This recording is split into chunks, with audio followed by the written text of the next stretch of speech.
I've worked in structural monitoring for the Army Corps of Engineers for 22 years. My specialty is embedded sensor networks, the systems of accelerometers, strain gauges, tilt meters, and displacement transducers that get installed inside large federal structures during construction, and then read continuously for the rest of the structure's operational life. Most people don't know these systems exist. Every major dam, levee, bridge, and federally funded monument in the United States has one. Thousands of sensors, miles of internal cabling, and a dedicated data stream that feeds back to a monitoring station, usually staffed by 1 or 2 technicians, whose entire job is to sit in a room and make sure the numbers don't change. I'm telling you this because in March of last year I was assigned to lead a routine sensor recalibration at the Gateway Arch in St. Louis. And during that recalibration, I found a data feed that isn't in any schematic I've ever been given. It was active. It had been active since 1965, since before the arch was completed. And it wasn't measuring anything structural. It was measuring something below. I need to be precise about what my job actually involved, because the details matter. The Gateway Arch has a monitoring system like any other large federal structure. The primary array consists of 48 embedded strain gauges running along both legs of the catenary curve, 16 accelerometers distributed at elevation intervals, and a series of foundation settlement monitors anchored in the bedrock beneath each footing. The whole system was installed during the original construction between 1963 and 1965 under the supervision of the National Park Service and the Army Corps of Engineers, with final integration handled by a contracted firm called Meridian Systems Group. That company no longer exists. It was dissolved in 1971. I'll come back to that. The data from these sensors feeds into a monitoring room located in the underground visitor center beneath the arch. The room is small, maybe 12 by 14 feet, and it's tucked behind the mechanical systems corridor on the service level below the public areas. It's not a secret. It's on the facility drawings, but it's not a place any tourist has ever seen, and the only people who go in there are NPS maintenance staff and, once every 5 years, someone like me. My assignment was straightforward: recalibrate the accelerometers, verify the strain gauge baselines against the original 1965 installation values, and replace 2 tilt meters on the south leg that had been flagged as drifting in the last quarterly data review. The work order estimated 6 days on site. I arrived on a Monday, checked in with the facility manager, a man named Dale Pressler, who'd been running the maintenance side of the arch for about 11 years, and was given a key card for the service level and a 3-ring binder containing the current sensor map. That binder is where I found the first problem. The sensor map is a document that shows every active monitoring point inside the structure, plotted onto cross-section diagrams of the arch's triangular steel skin. Each point has a designation code, an installation date, a cable routing path, and a channel assignment on the data acquisition unit in the monitoring room. The map I was given listed 64 active channels, 48 strain gauges, 16 accelerometers. That matched my work order. That matched the official schematic maintained by the Corps District Office in St. Louis. But when I powered up the data acquisition unit on Tuesday morning to begin the recalibration sequence, the unit reported 67 active channels. 3 additional channels were live. They were receiving data, and they were not on the sensor map. I want to be clear about what this means in practical terms. A data acquisition unit doesn't invent channels. Each channel corresponds to a physical cable that terminates at a physical sensor.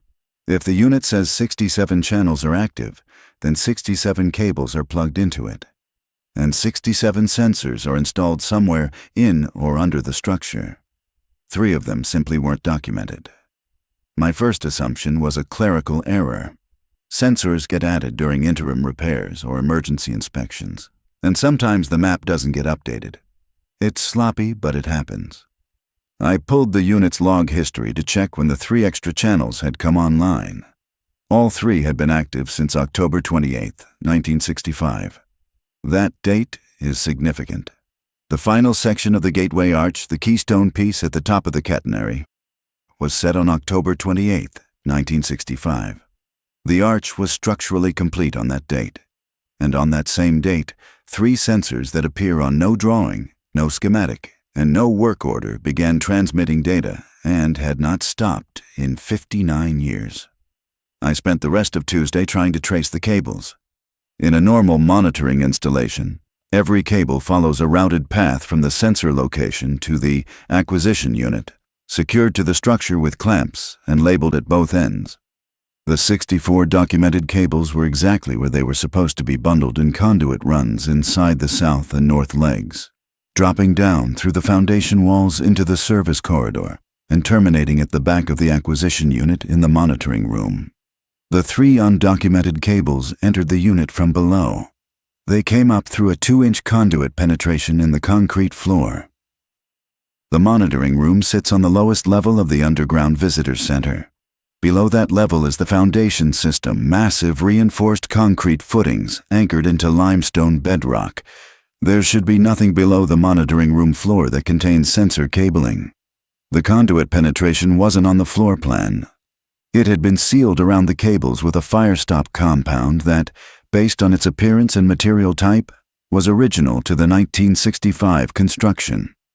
I told Dale about the extra channels. He looked at me with the particular expression of a facility manager who has been asked about something he successfully avoided thinking about for a long time. Then he said the previous recalibration team, 5 years ago, had noted the same 3 channels in their report and recommended investigation. He pulled up their report on his computer and showed me the relevant paragraph. It was 4 sentences long.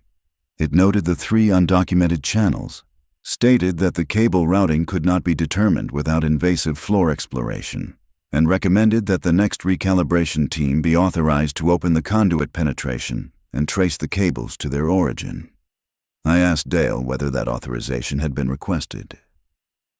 He said he'd forwarded the recommendation to the Core District Office, and they had responded that the 3 channels were legacy instrumentation from the original construction, were not part of the current monitoring program, and should be excluded from future recalibration scopes. I asked him if that made sense to him. He said it wasn't his job to decide if it made sense. It was his job to maintain the facility according to the directives he received. Then he went back to his office. I should have started the recalibration work on the documented sensors and left the 3 extra channels alone. That was the scope of my work order. That was what I was being paid to do. But I've been in this field for more than 2 decades, and I have never once encountered a live sensor feed with no documentation, no schematic, and no responsible party. The Corps doesn't operate that way. Undocumented instrumentation inside a federal structure isn't an oversight. It's either a serious records failure or something that was deliberately kept off the drawings. I spent Wednesday doing my actual job, pulling calibration checks on the accelerometers, which went smoothly. But during the lunch break, I went to the monitoring room and sat down at the acquisition unit and pulled the live data from channels 65, 66, and 67. Channels 65 and 66 were outputting data consistent with standard geotechnical piezometers instruments that measure pore water pressure in soil or rock. The readings were stable, low amplitude, and showed the kind of slow, seasonal fluctuation you'd expect from groundwater movement in a limestone formation. Unremarkable. The kind of data a geotechnical engineer would install during foundation construction to monitor long-term settlement behavior. If someone had told me these were just forgotten foundation monitors, I might have accepted it. But Channel 67 was different. Channel 67's output didn't match any sensor type I recognized. The signal had a waveform structure, a repeating oscillation with a period of approximately 4 hours and 12 minutes. The amplitude was not constant. It pulsed, and the pulse pattern was not random. When I pulled the historical data and ran it on a compressed time scale, the pattern was clearly organized. It had structure. It had periodicity within periodicity. A faster oscillation nested inside a slower one, like a biological rhythm, like breathing layered over a heartbeat. I am an engineer. I do not make poetic comparisons lightly, but I sat in that monitoring room on a Wednesday afternoon and watched a waveform that looked, on every axis I could measure, like the signature of something that was alive. I exported the Channel 67 data to my laptop and spent Wednesday evening in my hotel room analyzing it. The waveform had been consistent since 1965. Not identical, there were slow changes over the decades, drift in amplitude, subtle shifts in the period length. But the fundamental structure had been present and continuous for 59 years. Whatever this sensor was measuring, it had been doing so without interruption since the day the arch was completed. On Thursday morning, I called the Corps District Office and asked for the original construction instrumentation records. Specifically, I asked for the Meridian Systems Group installation documentation, the contractor who had handled sensor integration during the original build. The records clerk told me those files were archived at the National Personnel Records Center, which is also in St. Louis, about 9 miles from the arch. She said I could submit a Freedom of Information Act request and expect a response in 4 to 6 weeks. I told her I was on site doing a federally authorized recalibration and needed the records to complete my scope of work.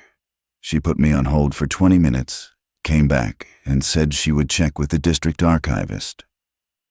The archivist called me back that afternoon. His name was Tom Beal. He was polite, professional, and clearly operating from a script he'd used before. He told me that the Meridian Systems Group files had been consolidated into a general construction archive in 1972, 1 year after the company dissolved. The archive was physically located at the Records Center, but had been placed under a restricted access classification in 1986 as part of a federal facilities security review. He said the classification was routine. Many Cold War-era construction records for prominent federal structures had been restricted during that period. He said I could submit a formal request through my chain of command, and it would be reviewed within 60 days. I asked him what security concern would require classifying these sensor installation records for a tourist monument. He paused. Then he said that the classification applied to the full construction archive, not specifically to the sensor records, and that he wasn't authorized to make case-by-case access determinations. I thanked him and hung up. Then I called my supervisor at the Corps Regional Office in Memphis and told him about the 3 undocumented channels and the restricted archive. His name was Frank Lozano. Frank had been my supervisor for 7 years. He was a practical man who cared about clean reports and on-time project delivery.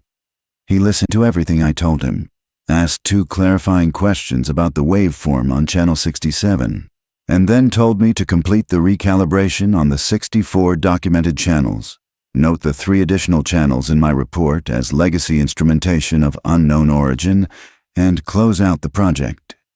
I asked him if he was going to request access to the Meridian files. He said he would note my concern in the project file. I recognized the pattern. Dale had forwarded a concern and received a non-answer. The previous recalibration team had flagged the same issue and received a redirect. And now Frank was giving me the same bureaucratic half-step. Acknowledge the question, defer the answer, and move on. I finished the recalibration work on Friday. My report documented everything accurately, including the 3 undocumented channels and the waveform characteristics of Channel 67. I submitted it through the standard system. And then, instead of flying back to Memphis on Saturday morning, I drove to the National Personnel Records Center. I want to be honest about my reasoning here. I was not acting on a hunch or a feeling. I was acting on a professional principle that has governed my entire career. If a sensor is live inside a federal structure, someone is responsible for it. There is a drawing, there is a work order, there is an installation record, and if those records have been classified, then someone made a decision to hide them, and that decision has a reason. The Records Center is a large, unremarkable federal building on Page Boulevard. I showed my Corps credentials at the front desk and requested access to the General Construction Archive for the Jefferson National Expansion Memorial, the formal name for the Gateway Arch project. The clerk checked her system and told me the archive was restricted and that I'd need written authorization from the district office. I asked her if there were any unrestricted portions of the archive public records, environmental assessments, anything that hadn't been swept into the 1986 classification. She checked again and said there was a small collection of pre-construction survey documents that had been digitized in 2004 as part of a National Park Service historical preservation project. Those were available for on-site review. She printed me a finding aid and led me to a reading room. The pre-construction survey documents were mostly what I expected. Geological assessments, soil boring logs, hydrological studies of the Mississippi River floodplain, foundation design calculations. All of it dated between 1958 and 1962. All of it signed by engineers whose names I could cross-reference in the historical record.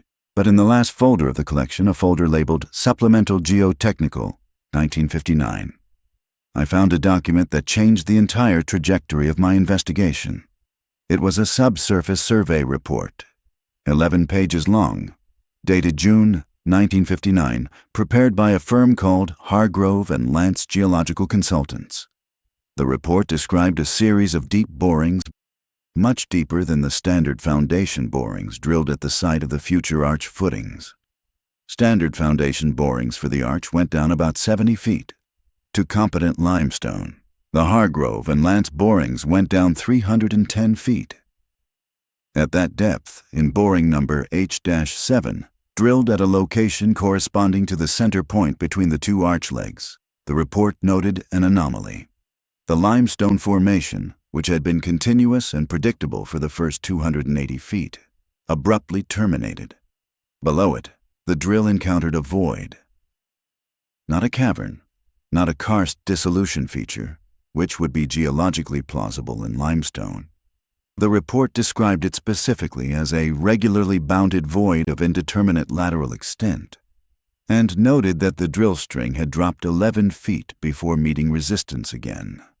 The material below the void was not limestone. The report described it as a dense, thermally active substrate of unknown mineralogical composition. The drill bit had been unable to penetrate it. The bit came back up with scoring marks that the report's authors said were inconsistent with any geological material in the regional stratigraphic column. The report recommended further investigation. Its final paragraph noted that the findings had been forwarded to the project's federal oversight body, which at the time was a joint commission between the National Park Service and the Army Corps of Engineers. There was a handwritten note in the margin of the last page. The handwriting was cramped and precise, and it said, "Forwarded to Department of the Interior, Special Projects Division, July 14th, 59. CSPD-117. I had never heard of a Special Projects Division within the Department of the Interior. In 22 years of working on federal infrastructure, interacting with Interior on dam projects, environmental reviews, and monument maintenance, I had never once encountered that name. I photographed every page of the Hargrove and Lance report. Then I drove back to my hotel and began searching for SPD-117. I found nothing. Not in any federal register I could access. Not in any online archive. Not in any historical index of Interior Department organizational charts. The Special Projects Division, if it had existed, had left no public trace. But Hargrove and Lance had left a trace. The firm had been based in Rolla, Missouri, home of the Missouri School of Mines, now called Missouri S&T. I found a brief mention of the firm in a 1974 alumni newsletter that listed it as defunct, with its principals Dr. Albert Hargrove and Mr. Nils Lance, both noted as deceased. Hargrove had died in 1968, Lance in 1970, both before Meridian Systems Group was dissolved in 1971. Both before the construction archive was restricted in 1986. I spent Saturday night reading and rereading the survey report. The phrase that stayed with me was thermally active. Geological substrates at 300 feet below the surface in the St. Louis region should be thermally stable, a constant temperature determined by the geothermal gradient, around 55 to 60 degrees Fahrenheit. Thermally active implies temperature variation, change, fluctuation, like Channel 67's waveform, a rhythm, a pulse. On Sunday morning, I drove to Rolla. Missouri S&T's library had a special collections section that included donated papers from regional engineering firms. I called ahead and confirmed that a small collection of Hargrove and Lance records had been donated to the university in 1975 by the estate of Niels Lance. The collection was not restricted. It was simply obscure a few boxes of field notes, correspondence, and project files from a mid-century geological consulting firm that no one had any reason to care about. The librarian who helped me was a graduate student named Catherine. She pulled 3 boxes from storage and set me up at a research table. The first box was routine project files from highway surveys and water well assessments across central Missouri. The second box contained correspondence. Most of it was professional letters to clients, invoices, proposals. But near the bottom, I found a series of letters between Niels Lance and a man named Dr. Warren Hale. The letters were dated between July 1959 and March 1960. Warren Hale's letterhead identified him as Director, Special Projects Division, United States Department of the Interior. The first letter, dated July the 22nd, 1959, was from Hale to Lance. It acknowledged receipt of the Hargrove and Lance subsurface survey report and stated that the findings of boring H-7 were consistent with preliminary assessments conducted by this division in 1949 and 1954. Hale thanked Lance for the thoroughness of his work and informed him that the survey data would be incorporated into the project's foundational alignment study. I read that sentence 3 times. The foundational alignment study. Not the foundation design study, which would refer to engineering the arch's footings. The foundational alignment study. As if the arch's position wasn't determined by urban planning or aesthetics, or the competition-winning design by Eero Saarinen, but by the location of something already in the ground. The second letter, dated September 1959, was from Lance to Hale. Lance wrote that he had completed the additional boring program requested by the division's 6 more deep borings around the perimeter of the void. He reported that the void's lateral extent appeared to be roughly elliptical, approximately 240 feet along its long axis and 160 feet along its short axis. The long axis was oriented north-south. The thermally active substrate at its base showed consistent temperature oscillations with a period that Lance described as approximately 4 hours. 4 hours. Channel 67's waveform had a period of 4 hours and 12 minutes. The third letter, dated January 1960, was from Hale to Lance. It was short. It stated that the division had concluded its assessment and that the architectural competition for the memorial, which Saarinen had won in 1948, would proceed with modified foundational specifications to ensure proper alignment with the subsurface feature.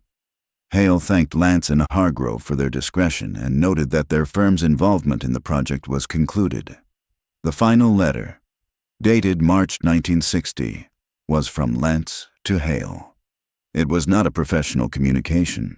It was personal, almost pleading. Lance wrote that since completing the boring program, he had been unable to stop thinking about the substrate at the base of the void. He wrote that the temperature oscillations were too regular to be geological. He wrote that the scoring on the drill bit was not consistent with abrasion against rock, but with directed resistance, as though the material had responded to the intrusion. He asked Hale directly, "What is down there?" There was no reply from Hale in the collection, but stapled to Lance's final letter was a small note on Department of the Interior letterhead, unsigned, typed on what appeared to be the same typewriter used for Hale's previous correspondence. It said, "Mr. Lance, your participation in this matter is appreciated and concluded. Please direct any further inquiries to your project file, which has been archived under SPD-117. No further correspondence will be accepted on this subject." I sat in that library for a long time after reading that note. Catherine asked me if I needed anything. I told her I was fine. I wasn't fine. I was sitting in a university research room in Rolla, Missouri, holding physical evidence that the Gateway Arch, the most recognized monument in the American Midwest, a structure visited by millions of people, a structure I had just spent a week inside, was deliberately positioned over a void in the earth that contained something that has been pulsing at a 4-hour rhythm since at least 1959. and that a division of the federal government I have never heard of knew about it before the arch was designed. The third box from the Lance collection contained field notes. Most were from the standard boring program, but at the bottom, wrapped in a rubber band that crumbled when I touched it, was a small leather notebook. Inside, in Lance's handwriting, was a personal journal that covered the period from June 1959 to February 1960. The journal entries were meticulous. Lance recorded daily boring progress, soil descriptions, equipment conditions. But starting with the entry for the day boring H7 reached the void, the tone shifted. Lance wrote that when the drill string dropped, the rig operator, a man named Garza, had shouted that the string was vibrating, not the vibration of a drill in operation. The motor had been killed the moment the bit dropped. The string was vibrating on its own, Lance wrote, as though something beneath it were resonating in response to the contact. The vibration lasted 11 seconds. Then it stopped. When they pulled the string, the bit was warm, not hot warm. The ambient temperature at that depth should have been cool. The bit was warm the way skin is warm, Lance wrote. He underlined the word skin. Over the following weeks, as Lance completed the additional borings requested by Hale, he recorded a pattern. Every boring that reached the thermally active substrate produced the same vibration. 11 seconds, same duration each time. And after each contact, the temperature oscillation at the base of the void, the 4-hour pulse increased in amplitude slightly, as if the substrate were responding to being touched, as if each boring woke it up a little more. The final journal entry, dated February 12, 1960, was brief. Lance wrote that he had driven back to the boring site alone at night. The site was fenced, but not guarded. He stood at the location of H7 and pressed his hand flat against the ground. He wrote, "I could feel it. Through 60 feet of fill and 280 feet of limestone, I could feel the rhythm. It is not geology. It is not a machine. I do not know what it is, but it knows the borings happened, and I believe it knows why the structure is being built above it." That was the last entry. I returned the boxes to Catherine, thanked her, and drove back to St. Louis. It was Sunday evening. My flight home was the next morning.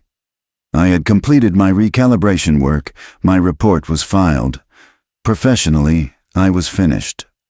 But I was not finished, because Channel 67 was still transmitting, and I now knew what it was connected to. Somewhere beneath the monitoring room floor, 3 cables descended through the foundation, through the limestone, through 280 feet of bedrock, and into a void that had been there before the arch, before Saarinen's design, before the memorial was even conceived. And at least one of those cables was reading a signal from the substrate at the bottom. The warm, dense, thermally active material that Niels Lantz had been unable to identify and unable to forget. I did not fly home on Monday. I called Frank and told him I needed 2 additional days to verify some calibration drift I'd found in the south leg tilt meters. It was a plausible lie. Frank approved it without question. On Monday afternoon, I went back to the monitoring room. Dale wasn't in the building, he had Mondays off. I used my key card to access the service level and let myself into the room. I locked the door behind me and knelt on the floor next to the conduit penetration where the 3 undocumented cables emerged. The penetration was sealed with a firestop compound, a putty-like material that hardens around cables to prevent fire and smoke from passing between floor levels. This compound was old, brittle at the edges, and had the characteristic red-brown color of a product that hadn't been manufactured since the 1970s. It had been applied once, during original construction, and never serviced. I had a utility knife in my tool bag. I used it to carefully cut around the compound and expose the conduit opening. The conduit itself was standard 2-inch rigid steel, the same type used throughout the building's original cable routing. I shone my flashlight into the opening after clearing enough compound to see inside. The conduit went straight down, not at the gentle angle typical of cable routing, where bends are used to manage pulling tension. Straight down, vertical, into darkness that my flashlight could not reach the bottom of. The 3 cables, standard shielded instrumentation cable, old but intact, ran along the inside of the conduit and disappeared below. And rising from that conduit, faint but unmistakable, was warm air. Not heated building warm, not mechanical system warm. The same kind of warm that Niels Lance had described on a drill bit pulled from 300 feet below the surface. Biological warm, steady, slightly humid, carrying a faint smell that I could not place, not unpleasant, not chemical, but organic in a way that made me think of the deep interior of a living thing. I sealed the conduit back up, I cleaned the area, and I left the monitoring room with a decision already forming that I did not fully understand yet. I was going to find out what was under the arch. I need to explain what I did next in the order I did it, because the sequence matters. I did not rush. I did not break into anything. Every step I took was deliberate, documented, and rooted in the same professional methodology I've used for 22 years. The difference was that I was no longer working within my scope of assignment. I was working within my scope of understanding, which had become a much larger territory. I flew back to Memphis on Wednesday. For the next 2 weeks, I followed the bureaucratic trail. I filed a FOIA request for all records associated with SPD 117. I filed a second FOIA request for organizational records of the Special Projects Division within the Department of the Interior. I submitted a third request, through core channels, for the restricted portion of the Jefferson National Expansion Memorial Construction Archive. And I began searching for Warren Hale. The FOIA requests followed the pattern I expected. The SPD-117 request was returned with a determination that no records matching that identifier could be located. The organizational records request came back with a single page, a 1951 Department of the Interior internal directory that listed the Special Projects Division under the Office of the Secretary, with no personnel names, no budget line, and no mission statement. Just a name and a room number in the main interior building in Washington. Room 1411-B. The construction archive request was acknowledged and assigned a processing queue estimate of 9 months. Warren Hale was harder to trace but not impossible. He appeared in a 1958 edition of the Federal Yellow Book as a GS-15 employee of the Department of the Interior, assigned to SPD. No further description. He appeared again in a 1963 edition with the same listing. After that, nothing. No obituary that I could find, no academic publications, no professional society memberships, no mention in any history of the Interior Department that I could access.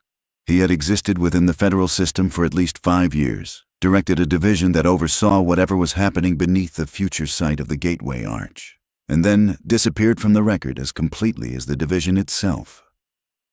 But room 1411-B was a real place, and the main interior building was a real building that still stood at 1849 C Street in Washington, D.C., and I had contacts in Washington from years of coordination on dam safety reviews and levee certifications.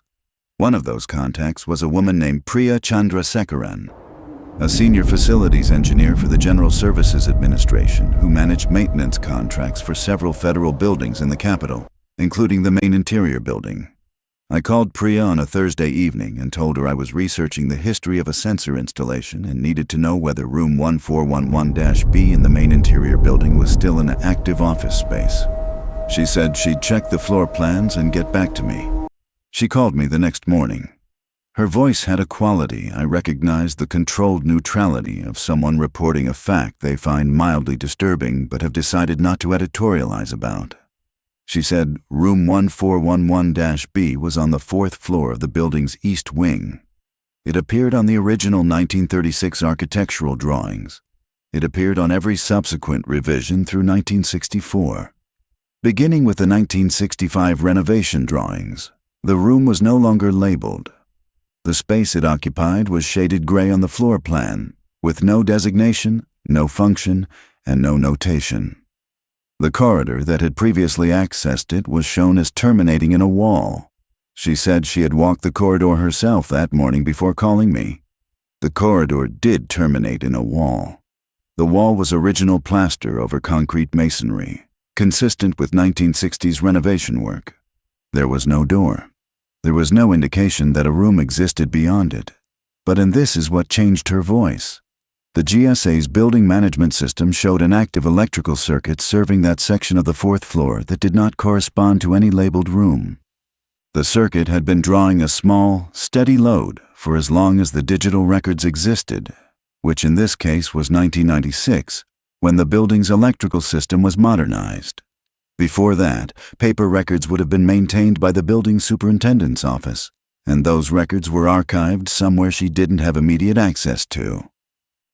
I asked her how much load the circuit was drawing.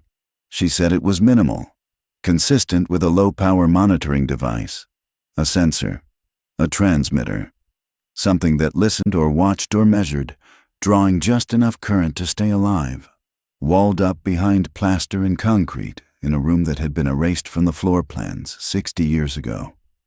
I asked her not to do anything about it yet. She agreed, though I could tell she was uneasy. I spent the next week pulling at a different thread. The Meridian Systems Group, the contractor that had installed the Arch's monitoring system and the 3 undocumented sensors in 1965, had been dissolved in 1971. Corporate dissolution records in Missouri are public. I requested them from the Secretary of State's office and received a thin file that listed the company's registered agent, its officers, and the standard dissolution paperwork. The registered agent had been a law firm in St. Louis that no longer existed. The officers were listed as 2 names, Gerald Pratt and Elise Dufresne. Pratt was listed as president, Dufresne as chief engineer. Gerald Pratt had died in 1989. His obituary in the St. Louis Post-Dispatch described him as a retired defense contractor who had worked on various federal infrastructure monitoring programs. It mentioned no family. Elise Dufresne was alive. I found her through a combination of professional engineering license databases and public records. She was 91 years old and living in a memory care facility in Creve Coeur, Missouri, a suburb of St. Louis, less than 20 miles from the Arch. Her engineering license had been issued in 1957 and had lapsed in 1972, 1 year after Meridian was dissolved. She had been one of the few women holding a professional engineering license in Missouri in that era. That detail, more than anything, was why her record was findable. She had been included in a 2001 retrospective article in the Missouri Society of Professional Engineers newsletter about pioneering women in the state's engineering history. The article described her career in general terms: structural monitoring, federal contracts, sensor systems, and noted that she had declined to be interviewed. I drove to Creve Coeur on a Saturday. The facility was a clean, quiet place on a tree-lined street. I told the front desk I was a colleague from the Army Corps of Engineers and asked whether Ms. Dufresne was able to receive visitors. The staff member checked her records and said she had good days and bad days. Today was a good day. She was in the sunroom. Elise Dufresne was small, sharp-eyed, and sitting in a wheelchair with a blanket over her legs. She was reading a large print mystery novel. She looked up when I approached and studied my face with an engineer's assessing precision. I introduced myself, told her my name and my position with the Corps, and said I had just completed a recalibration at the Gateway Arch. I told her I'd found 3 undocumented sensor channels that had been active since 1965, and that installation records pointed to Meridian Systems Group. She closed her book. She set it on the table beside her. She folded her hands in her lap. Then she said, 67. I asked her what she meant. Channel 67, she said. That's the one you're here about. The other 2 are just piezometers, standard groundwater monitors. We put those in to give the array a plausible profile in case anyone found the cables. Channel 67 is the one that matters. I sat down across from her. I told her about the waveform, the 4-hour period, the nested oscillation. She nodded as I described each characteristic, the way a doctor nods when a patient describes symptoms that confirm a diagnosis already known. She said, "It's gotten more regular, hasn't it? When we first installed it, the period was closer to 4.5 hours, and the amplitude was lower. The signal was quieter." I confirmed that the current period was 4 hours and 12 minutes, and that the amplitude, based on the historical data I'd analyzed, had been gradually increasing for decades. She looked out the window for a moment. Then she said, "We didn't design the arch to monitor it. That's what you're probably thinking, that the sensors were added to study whatever is down there. But that's backwards. The sensors were added so that it could be heard. The monitoring system isn't listening to the substrate.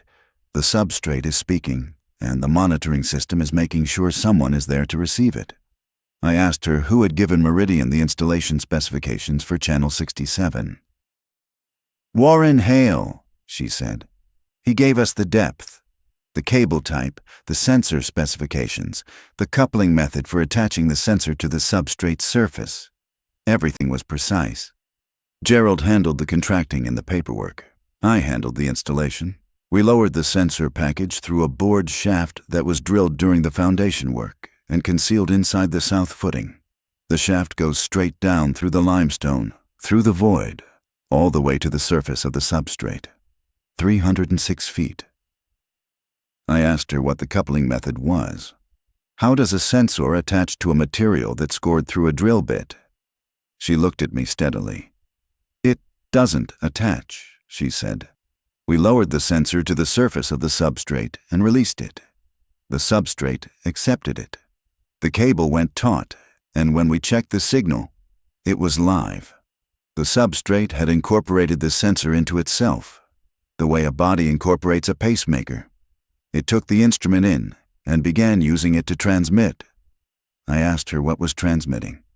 What was the signal? "We asked Hale the same question," she said. "Gerald asked him directly in a meeting at the project office in 1964.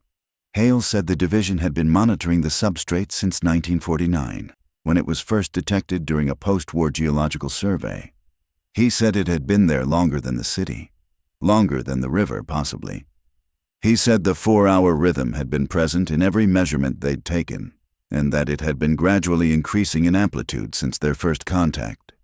He said the arch was being built to serve as a resonant structure." She paused and adjusted the blanket on her legs. "Do you know what a catenary curve is?" she asked. "Beyond the architecture?" I told her I did. A catenary is the natural curve formed by a chain or cable suspended from 2 points under its own weight. It's one of the most mathematically efficient load-bearing shapes in structural engineering. Saarinen chose it for the arch's form because of its elegance and structural purity. Hale told us that the catenary wasn't chosen for aesthetics, she said. It was chosen because a catenary curve, at the specific dimensions of the arch 630 feet tall, 630 feet wide at the base, has a natural resonant frequency. And that resonant frequency is a precise harmonic of the substrate's 4-hour oscillation cycle. The arch is a tuning fork. It was built to resonate in sympathy with whatever is down there, to amplify the signal, to carry it upward, into open air. I sat with that for a long time. She let me sit. She seemed accustomed to silence. Then I asked her the question that had been forming since I first read Niels Lentz's journal entry.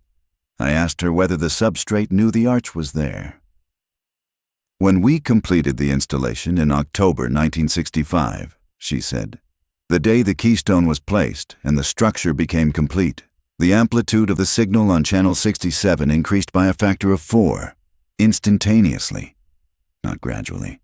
The moment the circuit was closed, the moment the catenary curve was whole, the signal jumped, as though it had been waiting, as though it recognized that the structure above it was finished." She looked at me again with those precise, assessing eyes. "I've had 60 years to think about what that means," she said. "I installed the instrument. I watched the signal go live, and I have spent every year since then living 20 miles from that structure because I cannot bring myself to leave. Not because I'm afraid, because I need to be close to it. And I have never been able to determine whether that need is mine or whether it was placed in me during the months I spent in that shaft, 300 feet below the surface, in the warmth of something that breathed."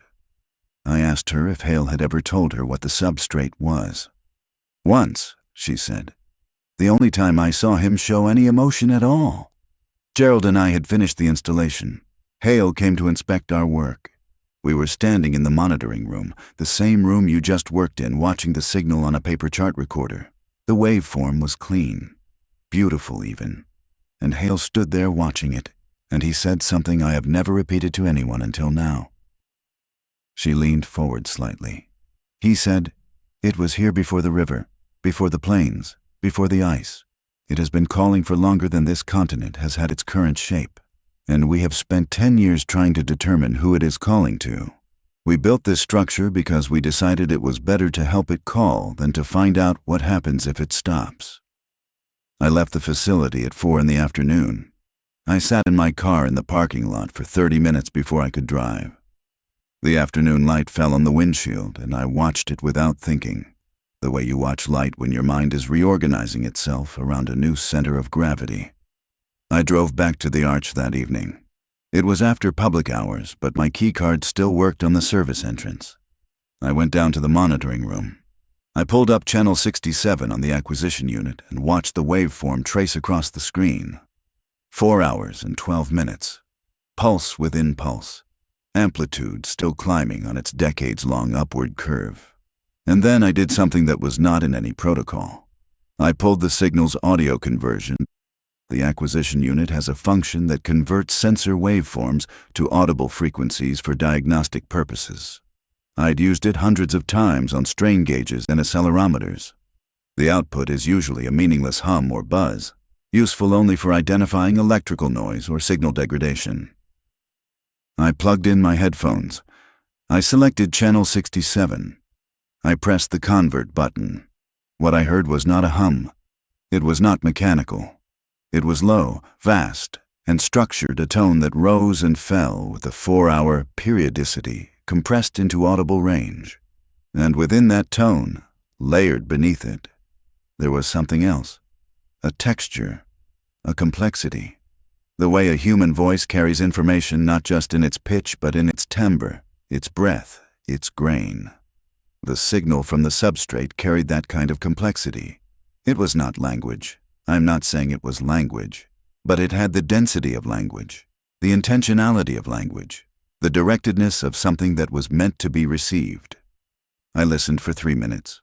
Then I took off the headphones and sat in the quiet monitoring room beneath the arch, in the artificial silence of a government building after hours. And I understood something that I cannot prove and will not try to prove. The signal was stronger than it had been in 1965. Elise had confirmed that. The amplitude was climbing. The period was shortening from 4.5 hours to 4 hours and 12 minutes over 6 decades. The arch was resonating with it, carrying it upward, broadcasting it into the open air above the Mississippi River floodplain. And the arch was not the only structure. I went back to my hotel and pulled up a database I use regularly in my work, the Corps of Engineers Structural Monitoring Inventory, which lists every federally monitored structure in the United States, along with its sensor array configuration. I searched for anomalies, structures with more active channels than their sensor maps accounted for. I didn't expect to find anything. Discrepancies like the one I'd found at the Arch should be vanishingly rare. I found 14 federal structures spread across 11 states with active sensor channels that did not appear on their official schematics. I recognized some of the structures immediately. 2 were major dams. 3 were federal buildings. 1 was a bridge.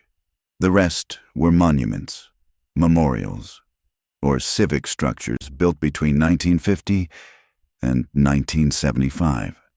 The same post-war construction era as the Arch. Every one of the 14 had been built on a site where deep geological surveys had been conducted prior to construction. Every one had been built by contractors who, when I traced their corporate histories, led back to firms that had dissolved in the early 1970s. And every one had at least one undocumented sensor channel that had been active since the structure's completion date. I did not have access to the waveform data from those other sites. My clearance covered only the structures in my assigned region. But the pattern was unmistakable. The Gateway Arch was not unique. It was one node in a network of structures built over a period of 25 years, each positioned above a deep subsurface feature, each equipped with a concealed sensor, each designed if Elise's account was accurate to resonate with whatever lay beneath it. I called Priya the next day and asked her about the electrical circuit behind the sealed wall on the 4th floor of the main interior building. I asked her whether the building management system showed any data about what that circuit was connected to. She said she'd looked into it further. The circuit terminated at a junction box on the other side of the sealed wall. The junction box was labeled in the 1996 modernization records as SPD Relay Do Not Disconnect. The relay was receiving a signal from an external source via a dedicated telephone line, an analog copper pair that ran from the building to a switching station, and from there to destinations she could not trace. The line was still active. It was still carrying a signal. She said the signal was faint and continuous. The line technician who had checked it for her described it as a low, rhythmic tone. I asked her if the technician had described the period of the rhythm. She said he'd estimated it cycled roughly every 4 hours. I want to explain what I think is happening, though I want to be careful to distinguish between what I can document and what I'm inferring. I can document the void beneath the arch. I can document the thermally active substrate. I can document Channel 67's waveform and its 60-year history of increasing amplitude and decreasing period. I can document the Hargrove and Lance survey report, the Lance correspondence with Warren Hale, Elise Dufresne's testimony, and the 14 additional federal structures with undocumented sensor arrays. I can document the active relay behind a sealed wall in Washington that is still receiving a rhythmic signal via an analog phone line. What I cannot document, what I'm inferring, is the purpose. But I will tell you what Elise said to me at the end of our conversation, when I stood up to leave and thanked her for her time. She reached out and put her hand on my wrist. Her grip was surprisingly firm. She said, "The amplitude is still climbing. It has been climbing for 60 years. Hale said they built the structures to help it call, but he never told us what happens when the call is answered." She let go of my wrist. Then she said, "You should look at the period data more carefully. Not the long-term trend, the short-term intervals. Months, weeks. Map them against something external. I spent years trying to figure out what it correlated with. I never found it. But I'm old now, and I didn't have the computing tools you have." I took her advice. Back in Memphis, I exported the full Channel 67 dataset, 60 years of continuous waveform data, and began running correlation analyses against every external variable I could think of: seismic activity, tidal cycles, solar cycles, barometric pressure, Mississippi River flood stages, geomagnetic indices, lunar phases, population data, air traffic, electromagnetic noise. Nothing correlated. Then, on a Saturday afternoon 3 weeks after returning from St. Louis, I tried something I had not considered. I mapped the short-term amplitude variations, the small fluctuations that occurred within the long-term upward trend against the visitor logs for the Gateway Arch. The Arch receives approximately 2 to 3 million visitors per year. The National Park Service maintains detailed daily visitor counts. I obtained 10 years of daily count data through a public records request and plotted it against the Channel's 67 amplitude data for the same period. The correlation coefficient was 0.94. On days when more people visited the arch, stood inside it, rode the tram to the top, and passed through the space defined by the catenary curve, the amplitude of the signal from the substrate 300 feet below increased.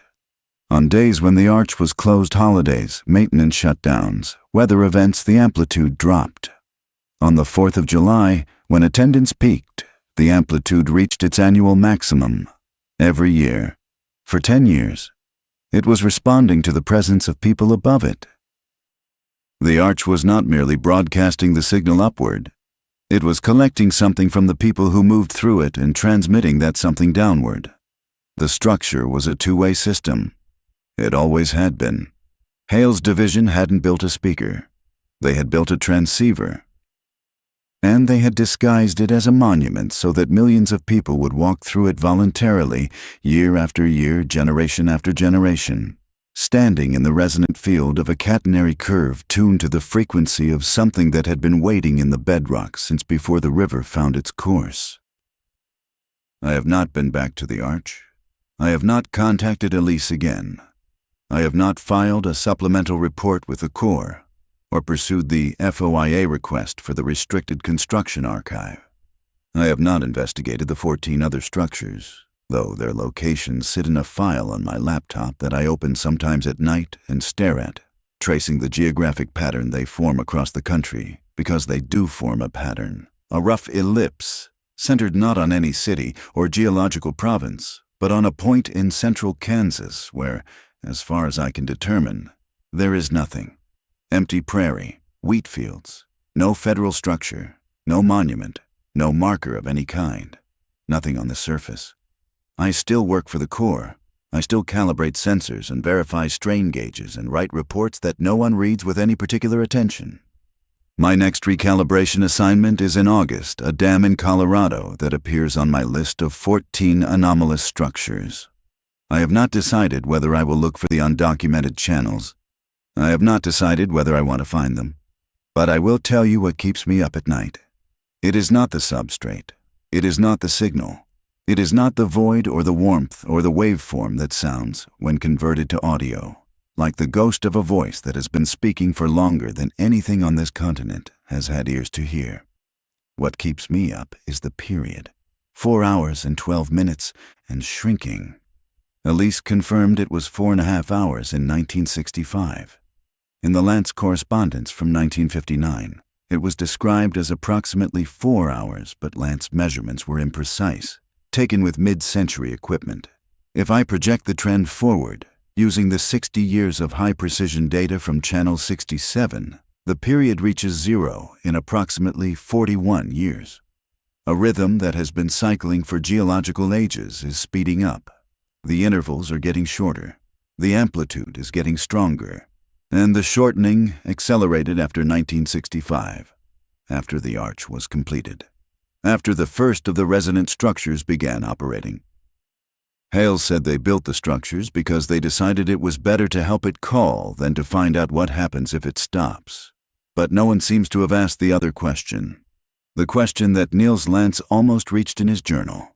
The question that Elise Dufresne spent 60 years circling without ever quite articulating. The question that I now carry with me like a frequency I cannot stop hearing, a rhythm that matches my own pulse if I hold still long enough. What happens when the call is complete? What happens when the period reaches 0 and the signal becomes not a rhythm, but a single, sustained, continuous tone broadcast upward through 14 structures across 11 states, amplified by the catenary curves and resonant geometries of monuments and dams and federal buildings, collected and focused by the millions of people who pass through them every year without knowing they are standing inside an instrument? What happens when whatever has been calling from beneath this continent for longer than the ice, longer than the plains, longer than the river, finally stops calling? Because a call that gets answered is not a call anymore. It's an arrival. And I think, when I look at the waveform data and watch the period shrink and the amplitude climb, that I am not watching something try to break through. I am not watching something struggle or push or fight.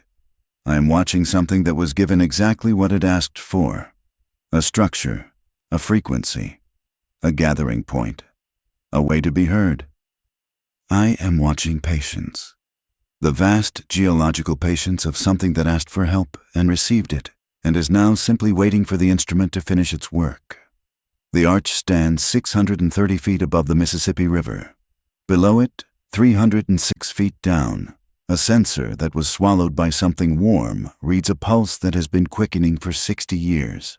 And above it, every day, thousands of people pass through the curve and feel nothing except the particular, unremarkable sensation of being inside a piece of architecture that has no reason to make them feel welcome, but does. I notice it now. The welcome. I noticed it when I was working inside the structure last month. The warmth that has nothing to do with climate control. The sense of being held by the geometry of the curve. I thought it was admiration, professional appreciation for an elegant structure. But I have been inside hundreds of structures. I have never felt welcomed by one before.